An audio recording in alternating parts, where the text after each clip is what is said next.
Alô, alô, boa tarde, salve, salve, tá falhando a voz, hein? Tem que chamar a Ana Maria Paris lá pra mim, pro Carlos do Galo. Olha aqui, estamos começando mais uma edição dos Donos da Bola. Sexta-feira, dia de comemorar a chegada do final de semana. Ele chegou. Então é o seguinte, mais uma edição no ar, com os nossos intrépidos comentaristas que aqui estão. Vamos falar muito sobre a renovação do goleiro Fábio, hein? Tá complicada e enrolada. E tem mais, vencer a Chapecoense virou mais do que obrigação. Já falei dos números do crescimento dessa obrigação, de 6.214%. No Atlético, os jogadores querem a vitória contra o Flamengo, ainda bem, né? Para voltar a brigar pela liderança do campeonato. O Dátalo falou ontem que está jogando fora de posição, meu Levi. Ô, Levi! Mas antes, deixa eu dar um recado para você. Atenção, para a música. Atenção de todos, por favor. Você sabia que você pode levar uma vida saudável e com prazer? E que cuidar da beleza pode melhorar sua autoestima? Descubra como isso é possível no circuito Viver Bem da Drogaria Araújo. O evento acontece nos dias 2 e 3 de outubro no Minacentro e vai trazer grandes nomes para palestras e bate-papos imperdíveis. Venha conhecer ou conversar com o maestro João Carlos Martins, com a Glória Calil, Márcio Atala, né, o Fernando Torquato também, a Cris Guerra e muitos outros. Participe. Você pode tirar muitas dúvidas e também vai ficar por dentro das últimas novidades em saúde e beleza. Confira a programação completa, faça a sua inscrição no circuitoviverbemaraújo.com.br, circuitoviverbemaraújo.com.br ou na Araújo mais perto de você. Anote aí para não esquecer, dias 2 e 3 de outubro, no Minacentro, imperdível, ok? Falar da renovação do goleiro Fábio, parece que continua arrastada, aliás, parece não, de fato continua arrastada, vai se arrastar ainda mais. Clube e empresário do jogador ainda não chegaram a um acordo. Os valores pedidos pelo representante, né, do atleta, segundo o que nós apuramos, são incompatíveis com a realidade do clube. Né? Então aí a gente já abre essa discussão aqui, são diferentes demais, né, essas propostas. O goleiro, o contrato dele se encerra em março do ano que vem. Fábio é o jogador que mais vestiu a camisa do Cruzeiro em todos os tempos, com 655 jogos, conquistou 5 campeonatos mineiros, 1 Copa do Brasil e 2 campeonatos brasileiros pelo clube. O contrato, então, do goleiro com o Cruzeiro vai até, confirmando, dia 31 de março do próximo ano. E eu já quero ouvir de vocês aqui. Nós temos uma declaração do Fábio, antes da gente começar a falar aqui, da semana passada, ou da semana retrasada, não me recordo.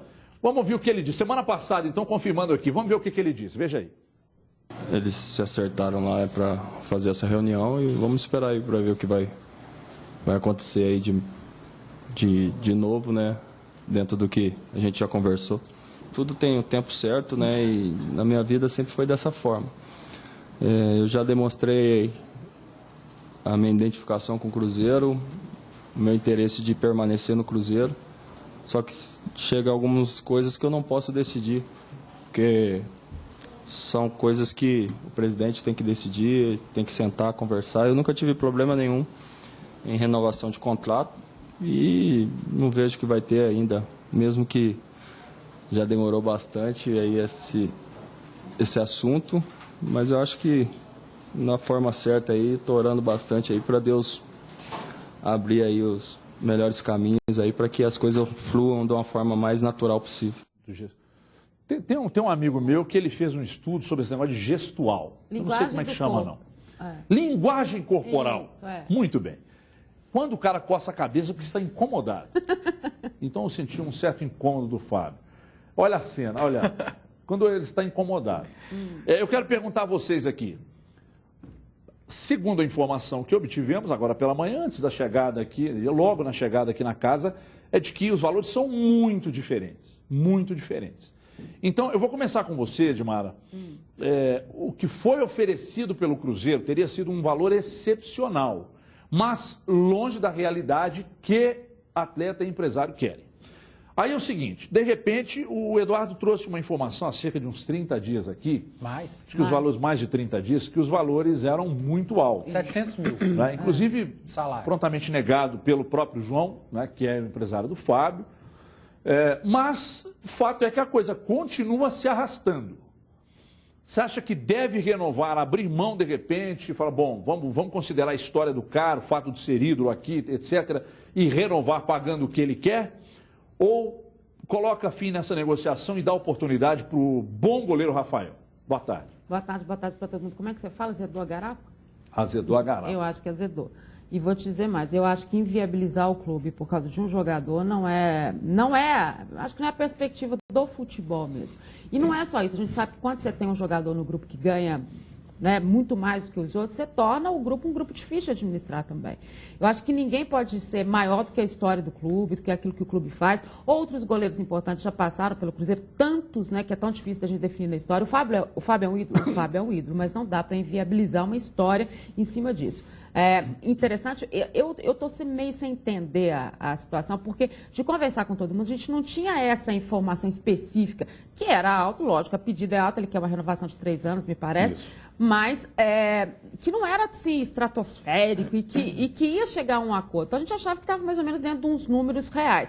Não é a informação que a gente tem nesse momento. E mais, ontem a gente, quando saiu a história, porque ele tinha se reunido com o Bruno Vicentinho, né, o João da Umbro, e tinha discutido e tal contrato, que talvez tivesse voltado à história do projeto Pão de Queijo no Palmeiras, que é exatamente o projeto de levar o Fábio para lá.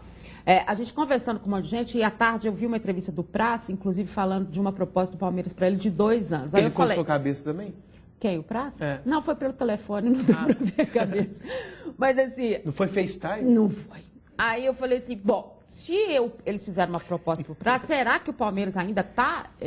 interessado no fato? A grande questão é que o Palmeiras fala também no Alex Muralha. Também, dizem que tá. Mas o Praça confirmou de viva voz que tem uma proposta para 2 anos, né?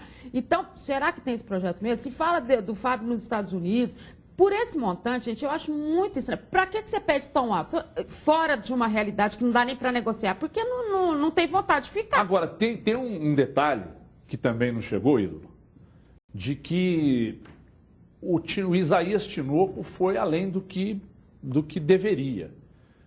Mas o Isaías Tinoco chegaria a um valor alto com a total quiescência do seu presidente, que é o Giovanni Pinho Tavares.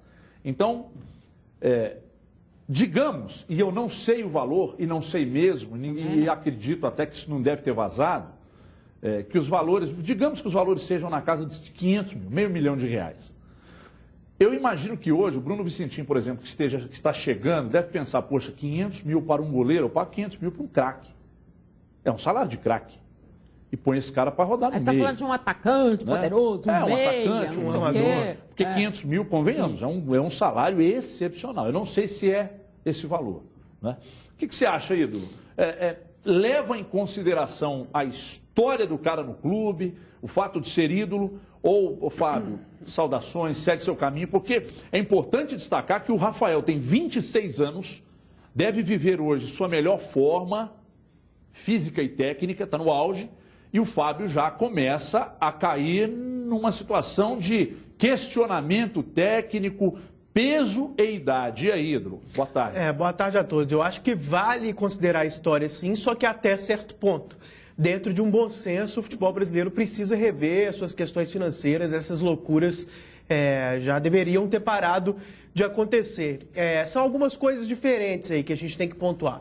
O Fábio pode ter falhado recentemente, mas eu acho que isso não tem nem que entrar muito nessa análise, porque essas falhas são pontuais mesmo, específicas. Acho que ele não deixou de ser um baita goleiro em função dessas falhas recentes. Acho que ele merece ser alvo de esforço da diretoria, sim. Acho que seria benéfico se ele continuasse. Acho que ele merece um grande salário. Acho tudo isso. Só acho que não pode ser um salário que beira ali a loucura. Né? Então, eu não sei exatamente... 500 mil, se fosse 500 mil, beiraria a loucura? Olha, eu acho que está um pouco além. está um pouco além, considerando que é goleiro e tal. 700, 800 nem se fala, né? Aí é ainda mais forte esse raciocínio que você utilizou. 700 e 800 mil, você traz um grande meia, um grande atacante, um driblador, um cara que faz a diferença. Não que a posição de goleiro não seja importante, não é isso, mas são valorizações, preços de mercado mesmo. Quanto se costuma pagar para cada posição, facilidade de achar um bom nome para cada posição, a própria existência do Rafael. Não estou dizendo que com certeza será um cara da grandeza do Fábio, mas bem ou mal você pode considerar que os indícios são positivos, que o que se fala dele na base é muito interessante. Acho que isso pode entrar de alguma maneira no contexto. Você conhece o cara, ele está no clube. Por que não avaliar de alguma maneira isso na engrenagem aí se o Fábio começar a pedir demais? Então, acho que vale o esforço e pagar um baita salário, pode ganhar algum aumento, merece, mas dentro de um limite, não porque eu estou diminuindo o Fábio, mas porque o futebol brasileiro tem que parar com loucura, gente. E convenhamos, um salário de 500 mil é um negócio fora dos padrões, muito difícil. E nós estamos apenas trabalhando com a hipótese de ser 500 mil. Claro. Pode ser mais, pode ser menos, mas a informação que o Eduardo trouxe aqui há alguns dias é de que os valores seriam superiores a 500 mil. Inclusive, todas aquelas informações que você trouxe ao programa naquela oportunidade, elas batem com o que está acontecendo hoje. Ô Everton, só desculpa, Panzi, porque eu dei uma engasgada que não deu para completar. O referencial para o Fábio, em muitos aspectos, é o Rogério Ceni. Por ser um grande goleiro, por ter identificação, por ter experiência. O Rogério Ceni não chega nesse patamar no São Paulo, nem dos 500 mil, pelo menos é o que dizem. Claro que muitas vezes esses números não são verdadeiros, mas...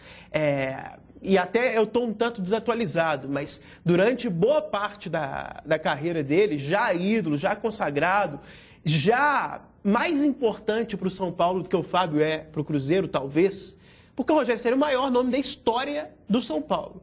O Fábio talvez seja o maior goleiro da história do Cruzeiro, talvez não o maior jogador, né? Porque o Cruzeiro tem o Tostão, tem o Dirceu Lopes, tem outros nomes que brigam ali, que são inquestionáveis. O Rogério Ceni não ganha isso tudo. Então, acho que é um bom parâmetro para a gente ter aí nessa análise. Edu, Desculpa, mas só destacando, as informações que você trouxe naquela oportunidade batem com o atual momento da própria negociação. Boa tarde, Edu. Boa tarde, Everton, telespectador. Os 700 mil que eu trouxe há quase 2 meses foi da primeira proposta, a primeira proposta que o Fábio fez para o Cruzeiro de renovação. Eu não sei quais são os números hoje. A informação é que esses números reduziram, mas não foi uma redução que agradou o Cruzeiro. Que o Cruzeiro bate o martelo e fecha. Mas isso aqui não é chute, não é eu acho, é ouvir falar. A informação é o que aconteceu, porque a minha fonte, eu não vou revelar, de Águas de Lindóia. Mas, gente, é inquestionável. O Fábio pediu 700 mil. O João da Umbro pode falar que não, que é mentira, mas pediu. A primeira pedida do Fábio foi 700 mil, o Cruzeiro rechaçou, o Fábio fez uma contraproposta, reduziu, eu não sei quanto foi essa redução, mas pelo que a gente está vendo, não agradou o Cruzeiro. Se você falou que dizem algo em torno de 500 mil, para goleiro é muito. Mas já caiu bem, né? Caiu quase 50%, mas para goleiro é muito. Aliás, até para qualquer jogador hoje no Brasil é muito. Tem que ter responsabilidade fiscal, você tem um grupo inteiro para pagar. Agora, o Fábio, gente, é claro que tem que se renovar por menos que isso. Mas a gente não pode analisar o Fábio só como um goleiro. É o Fábio. É um cara que tem história no Cruzeiro, é um cara que já ganhou títulos e ajudou o Cruzeiro a ganhar título. Ele foi importante em títulos para o Cruzeiro. Ele foi muito importante em 2011, quando o Cruzeiro não caiu. Todo mundo só lembra do 6-1, mas se você pegar os jogos antes disso, o que o Fábio fez naquele ano, para não deixar o Cruzeiro cair, então o Fábio ele é muito mais para o Cruzeiro do que só um goleiro. O Cruzeiro chegou na final da Libertadores em 2009 muito por conta do Fábio. E aí caiu também. Eu coloco ele em patamares. O Rogério Ceni, claro, ele é mais histórico para o São Paulo do que o Fábio Cruzeiro, mas ele é muito mais que um goleiro do São Paulo. O Vitor é muito mais que um goleiro só para o Atlético. Quem mais aqui? O Cássio. A gente não badala tanto o Cássio. Foi pro Palmeiras. Foi. Mas o Cássio, que não é tão badalado, mas o cara deu um Mundial pro Corinthians, ele pegou muito naquela final. Ele deu uma Libertadores, aquele chute do Diego Souza, do contra o Vasco. Então, tem goleiros que não são só goleiros para a história. Então, tem que ter um investimento acima de outros. É goleiro. O Fábio é um desses. Agora, 500 mil, gente, mas me diz uma coisa. Fala-se em 800 mil a 1 milhão de salário para o Júlio Batista. Eu não tenho prova disso. Né? Fala-se. Seria uma Mas é um mesmo, negócio muito comentado, né? Isso é verdade. Então, mas se você pagar 800 mil, 1 milhão, que seja, não dá ou mais. seja 800, ao Júlio Batista e não chegar a 500 no Fábio, não seria um contrassenso? Sim. Não.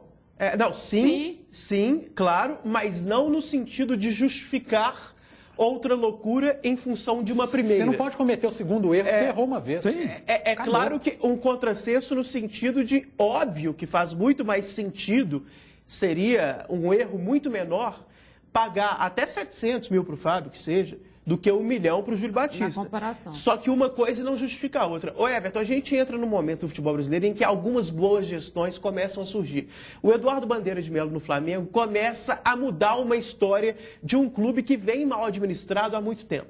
O Flamengo vem há anos recebendo muito mais na televisão, o que eu acho um erro, acho uma injustiça, acho um contrassenso, acho que os clubes deveriam se unir para brigar contra esses privilégios, digamos assim. Acho até que pode receber mais, mas que a diferença não pode ser tão grande como é atualmente, né? Mais de 100 milhões de diferença dos times do primeiro patamar, Corinthians e Flamengo, para equipes do tamanho de Cruzeiro e Atlético, entre outros. Isso é um absurdo. Pode receber mais, repito, nem acho que tem que ser tudo igualzinho, não, mas com uma diferença menor. O Flamengo não dava certo nos últimos tempos, por quê? Porque a despeito de ganhar um dinheiro muito maior, as administrações eram tão ruins que a coisa não se acertava. E agora a administração começa a ter os pés no chão. E já se fala que o Flamengo, em médio prazo, continuando assim, pode chegar nesse patamar de tirar uma vantagem muito grande do dinheiro maior que recebe. Isso pode valer daqui a pouco para o Corinthians e outros times que ganham mais dinheiro. Não precisa então, por que eu estou falando isso? Não estou citando outro time ao léu, não. É para analisar aqui mesmo. Que os clubes aqui, que ganham menos, cada vez mais vão ter que fazer menos loucuras. Porque vão continuar ganhando menos. E esses times que ganham mais estão parando de fazer bobagem. Né? O Flamengo é um exemplo disso. Outros continuam fazendo bobagem. Não precisa ir longe, não precisa ir longe. O Atlético pode ficar bravo comigo, mas o que o Levir fez com o Atlético esse ano, e que o Daniel Nepomuceno e o Maluf bateram o martelo, tá certo. O Atlético não atrasa salário. O Atlético perdeu bons nomes, perdeu. Não repôs, primeiro que não tinha alguém de qualidade para chegar. E segundo, que não adianta você contratar 3, 4 jogadores que vão ser mais ou menos, torrar salário com esses caras e começar a atrasar. Então espera chegar o ano que vem, o Atlético, o próprio Cruzeiro, termina o ano com o que tem e tenta de toda forma sair do rebaixamento, ser campeão brasileiro e faz contratações pontuais. É isso, tem que ter responsabilidade aqui no Brasil, parar de atrasar salário. O torcedor quer o melhor time, lógico, mas não dá para ser... Dá uma segura. Corta. Só um recado rápido, porque tem que ser no horário. Todos os mineiros podem vibrar com a sorte de contar com a Loteria Mineira. Desde sua criação em 1939, a loteria possibilitou a geração de empregos, de renda, de circulação econômica aqui no nosso estado, arrecadando recursos para importantes projetos do governo de Minas Gerais. Você sabia, por exemplo, que o Mineirão, que está fazendo 50 anos, foi uma das principais obras construídas com recursos da Loteria Mineira? É por isso que a gente sempre fala aqui. Com a Loteria Mineira, ganha até quem não joga, hein? Deixa eu chamar aqui, ô Lincoln. Chama a Kika para a gente dar um giro, que eu quero ouvir a opinião do torcedor do Cruzeiro com respeito à renovação ou não do goleiro Fábio. Kika, boa tarde. Boa tarde. O Wellington Batista acha que deve renovar, mas com redução salarial e não com aumento. Léo Fernandes, será que não é hora de dizer obrigado ao Fábio e começar uma nova fase? E Gil Marques Barros, o tempo do goleiro Fábio já passou, que venha outro. Leonardo Nascimento, sinceramente estou achando que tanto o Cruzeiro quanto o Fábio querem encerrar o ciclo. Evaldo Pio acha que só deve renovar se realmente não for fazer nenhuma loucura. E Alisson Sorin, o Fábio é ídolo, mas é hora de renovação. Oi, imagina o cara ganha mais ou menos uns 300 mil, aí chega pedindo 700. Aí o Cruzeiro, na verdade, pensando bem, a gente queria te oferecer 150.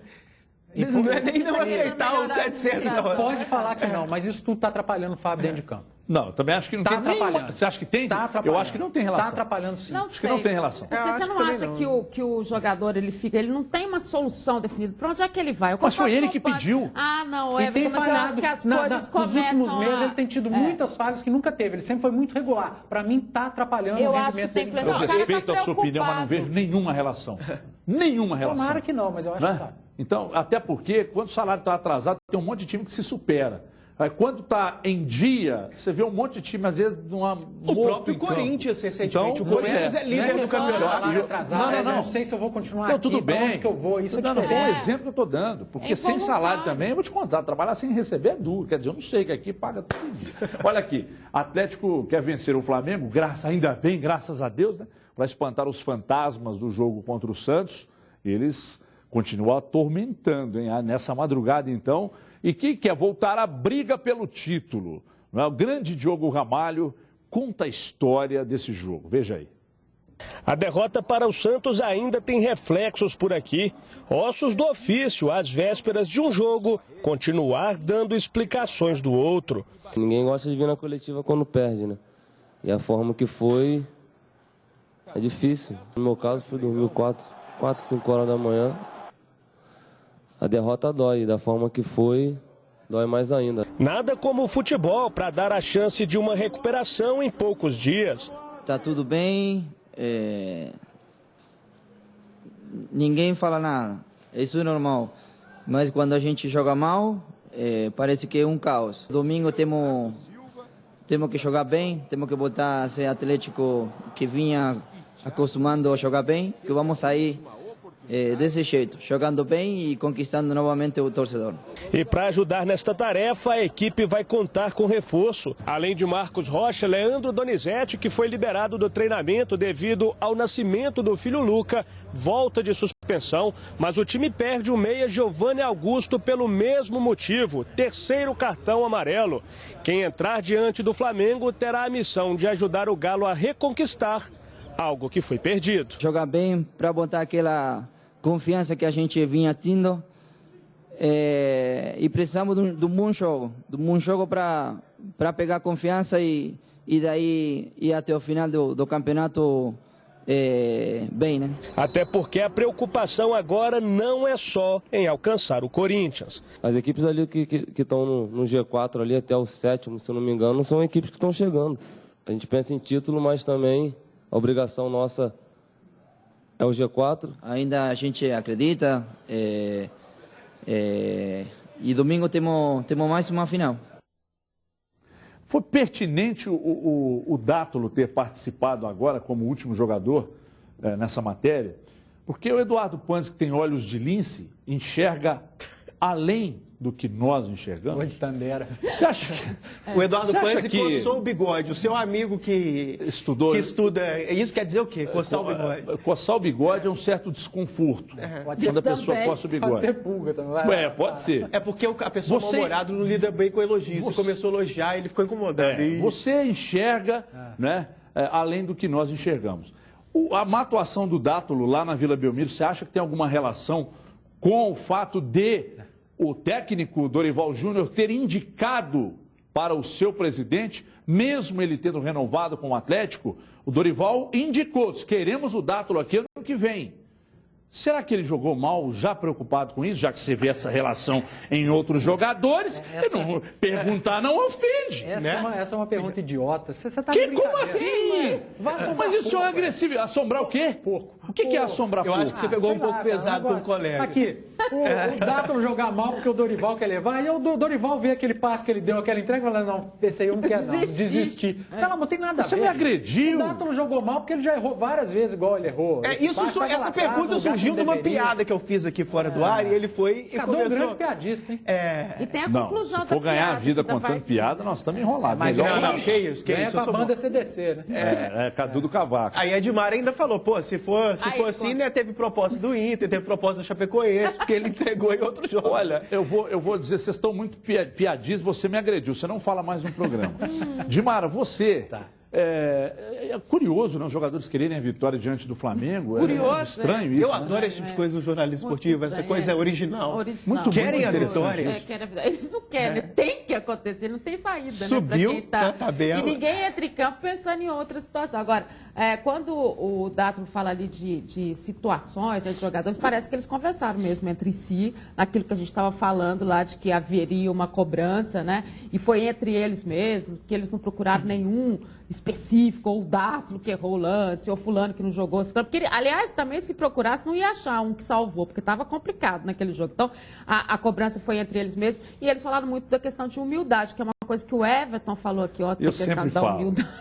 Da humildade. Mas que, isso é uma situação de quem está numa disputa tão difícil como descobrir a humildade nesse momento. Não é isso, né? E nem acho que foi isso que fez com que o futebol claro que desapareceu, gente, pelo amor de Deus. O futebol é que está longe. Humildade não é simplesmente, não, a gente respeita o adversário e falar. Humildade é você ir para a Vila Belmiro, sabendo que seu adversário é cascudo. Claro. E fala, não, vamos trancar. Vamos mudar o jeito de jogar. Vamos jogar.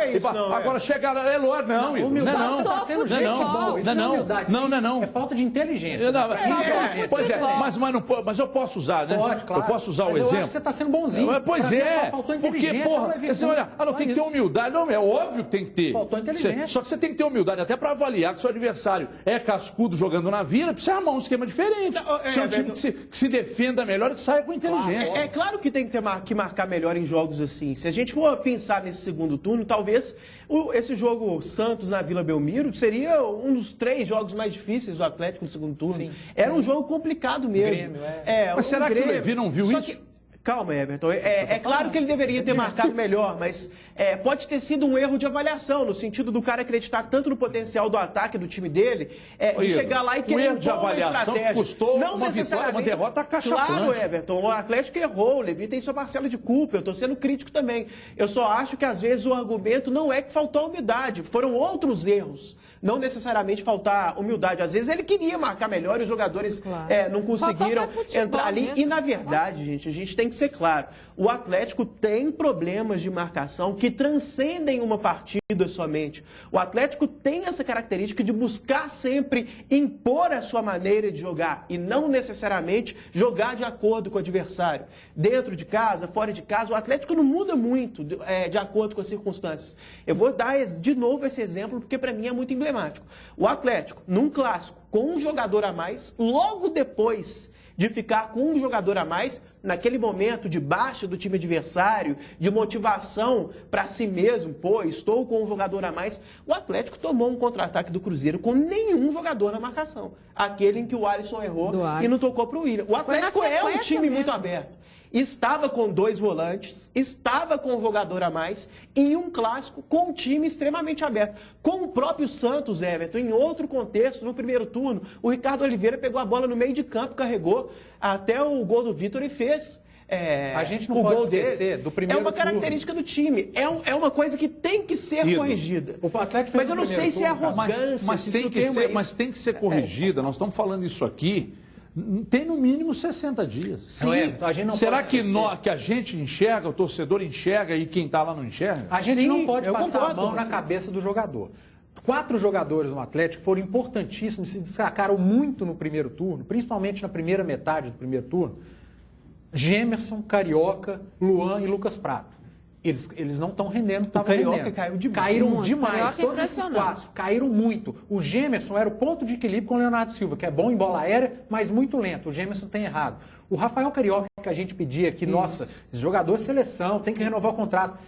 Ele não está jogando muito mal. Se tivesse alguém no mesmo nível dele hoje no Atlético, ele seria reserva. Não é porque não tem. O Luan caiu demais de produção e o Lucas Prato não marca gol, que é o que precisa. Então a gente não pode esquecer isso. O Levi tem a parcela de culpa dele, tem e é grande. Mas esses caras que estão dentro de campo não estão rendendo. Mas também aí você entrou numa questão que é exatamente o que na minha cabeça gera uma dúvida, eu ia falar fudida, vamos falar ferrenha. Se o futebol caiu tanto, e não foram só esses 4, não. O time todo. Mas ele pegou os pilares. Ninguém está jogando nada e quem está entrando também não está jogando. Isso. Ponto. Mas quando eu falei do Luan, você brigou comigo, mandou mensagem, questionou. Não. Você também. Então, o time todo está mal. Todo está mal. Aí vocês dizem. Não, o Levi tem uma pequena parcela Acabei de falar que é grande. Eu não falei nem grande, uma grande parcela de culpa. A culpa é dele. Não. Claro que não. A culpa é dele. Ô, Everton, você chegar um jogador... Olha aqui, peraí. Segura aí. Segura aí. Põe o Dátolo falando aí, que vai servir para você comentar. Põe o Dátolo aí. Todo mundo sabe aqui que minha posição é meia. Eu comecei aqui jogando de meia e sabe da minha posição. Mas o treinador, às vezes, me coloca de segundo volante, por fora. Então, sempre que puder ajudar em diferentes posições, eu vou tentar dar meu máximo, mas todo mundo sabe que a minha posição é meia. Vocês estão entendendo o que eu estou falando? Everton, vocês estão entendendo, para quem, aliás, para quem diz maldosamente que o Dátulo é um protegido do Levir. Porra, mas protegido como? Se ele próprio assumiu que o Levir está colocando para jogar com você, que não é de origem. E outra coisa, ele não serve para jogar na lateral, como o próprio Levir disse.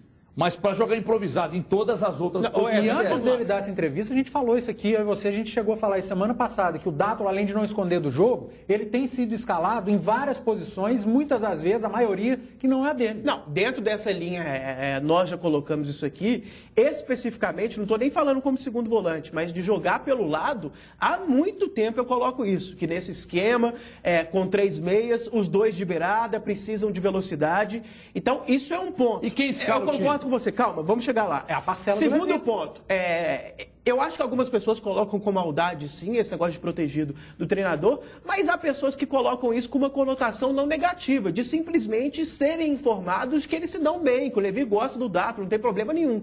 Né? Fala até no sentido carinhoso, o filho do treinador, brincando, uma brincadeira saudável. Então, vamos separar as duas coisas. Tem gente que fala, isso tem no meio do futebol, da imprensa, pô, aquele ali é o filho, o cara gosta muito. Então, segunda parte, eu concordo com você que o Levir tem sua parcela de culpa. Mas... e eu não digo que é grande nem pequena, mas eu acho que é muito confortável, é muito benevolente para o jogador você colocar nos termos que você colocou, de fulano tá mal, fulano, a culpa é só do Levir. Todo mundo tem sua parcela e não dá nem para medir porcentagem, não tem isso, não é exato, não é matemático. Todo mundo tem sua parcela, o treinador tem sua parcela, mas os caras também têm. Esses jogadores são bem pagos, mas por são que badalados. Você não disse isso quando o Luxemburgo dirigiu o Cruzeiro? Não compare Luxemburgo a Levir. Peraí, eu não estou comparando os profissionais. Mas eu disse isso sim. Eu estou comparando situações. Eu disse isso sim. O Luxemburgo, quando estava errando no Cruzeiro, a culpa era dele. Em momento algum você disse, não, porque o jogo é muito cômodo falar que a culpa é só do treinador. Mas no Luxemburgo a culpa era só dele. O Levir está deixando os melhores. Eu não falei nada disso. Não. Nós estamos falando de culpar ou não. Quem parcela de culpa? Porque ele que escala. Se você há de lembrar, o Vanderlei Luxemburgo, que sempre tinha o argumento de jogar a culpa no jogador, falar de erros individuais, a gente várias vezes falou, os erros individuais aconteceram sim. Então a gente não colocou só na conta do Luxemburgo. O Genta que te mandou falar isso e não é verdade. Não foi não. Foi eu que estou falando aqui. Não, você olhou para cima. Não, mas olhar para cima eu não posso agora. Agora se eu olhei para cima, é porque não importa quem falou. Não importa. Não importa mesmo, eu que apresento o programa. O Genta falando ou não, a pergunta tem que ser feita. Se desconforta vocês de responder, então pede o boné e vai trabalhar em outro lugar. Deixa eu te falar uma coisa do Dátulo. Pode? Ué? Não. O Genta te perguntou, e daí? Fala aí, Edmar. Eu só dizer o seguinte, agora também o Dátulo, ele deu N entrevista e terminou essa aí dizendo que ele pode jogar em qualquer posição que ele quer ajudar o atleta. Então, por que especificamente agora ele falou especificamente da questão que ele é meio? Porque o questionamento aumentou? Porque a preocupação em cima do time é maior? Por que isso também? Porque ele sempre, em todas as entrevistas, quando se perguntava para ele como você gosta, ele falava, mas eu estou à disposição, eu posso. E a semana passada, o que a gente disse aqui? Isso, né? Não, mas espera aí. A gente falou aqui a semana passada, e o Panzi estava no programa, não lembro se o Cadu estava, mas a gente falou que a grande vantagem dele era que em qualquer posição diferente ele podia jogar, não foi? Que era a grande... Então é vantagem ou ele está escalado errado e o time está errado e a culpa é do Levir? Quer dizer, é uma série de situações. Na verdade, gente, não dá para determinar, colocar um rótulo, a culpa é de fulano, a culpa é de ciclano. É uma mistura e não dá também para colocar como se fosse ciência exata. A culpa é grande e tal. Estão todos nesse balaio. E ao mesmo tempo, a coisa é tão complexa, Everton, se a gente for analisar com profundidade mesmo. Não, mas rapidinho, agora eu termino o raciocínio. Eu não acho que a posição ideal para ele é jogar pelo lado do campo. Sempre disse isso, independentemente dessa questão mais recente. Ao mesmo tempo, olha só, eu estava vendo a ficha do jogo para escrever uma coluna. Boca Juniors e Grêmio, final da Libertadores 2007. Ih, onde é que ele tá? O Boca Juniors tinha o Dátulo no seu plantel e ele estava no banco. Aí eu comecei a olhar a ficha do jogo, de várias partidas do Boca e do Grêmio para um estudo específico. Várias vezes ele jogou sem ser de meia. Então, quer dizer, eu mesmo não acho que ele deveria jogar pelo lado do campo. Mas no Boca Juniors ele jogou pelo lado do campo algumas vezes, sim. Jogou mais recuado algumas vezes, sim. E jogou como meia também. No Inter. Mas desde lá... Ele ia jogar titular no Inter. Mas no Atlético ele só joga assim. E chegou a ser convocado, não exatamente como meia. Então é muito complexo. O cara é sua carreira inteira você fez isso, depois de velho já tá... Então, exatamente. Então vocês estão tirando o foco, né, da grande parcela de culpa do treinador, que é quem comanda, quem escala e quem muda, e jogando para cima do Data. É muito mais fácil. Não, a gente está dividido. Né? Cadê a Kika? Põe a Kika aí. Não, vocês têm má vontade. Aliás, muito boa vontade. O meio central, até para deixar mais claro, nessa época o Boca tinha o Riquelme, o Palermo e o Palácio. O meia central... Não ia jogar nunca. Não, o meia central... toda hora. O meia central era o Riquelme, era o armador. Era o armador, era o enganche. A posição não era do Dátilo. Agora quer falar de futebol argentino, pô. Muda pra Argentina. Chama a Kika aí, corta o Cadu. Vai falar aqui só quem eu quiser agora. Com a Kika e você fala agora, Kika. Aliás, o tempo que você quiser. Kika falar, fico calado. Vamos lá, então. De quem é a culpa? Madag Marcos diz que o Dátilo é que não está jogando nada. Eduardo Antônio, Dátilo não teve culpa. Ao meu ver, foi o único a buscar jogo. Reinaldo Galo pedindo Cárdenas no lugar do Giovanni Augusto. @FZuba diz que os jogadores do Galo perderam a esperança do título. Andrelane Matos diz que a culpa é do Levi em não trazer reforços. Thiago Bruno continua batendo na tecla do preço do ingresso. E o Marcelo Templo, infelizmente, a torcida do Galo está com o mesmo sentimento do time, sem confiança de campeão. Uma das coisas que trouxe o programa até aqui com uma grande audiência, uma repercussão extraordinária, é o respeito com o telespectador. E parece que o senhor não está respeitando, porque quando a Kika leu a mensagem do torcedor que pediu a entrada do Cárdenas no time, você fez um comentário jocoso com respeito à opinião do torcedor. Sendo assim, nós vamos sair para um rápido intervalo e a gente volta em 2 minutos, porque isso não pode acontecer. Os donos da bola.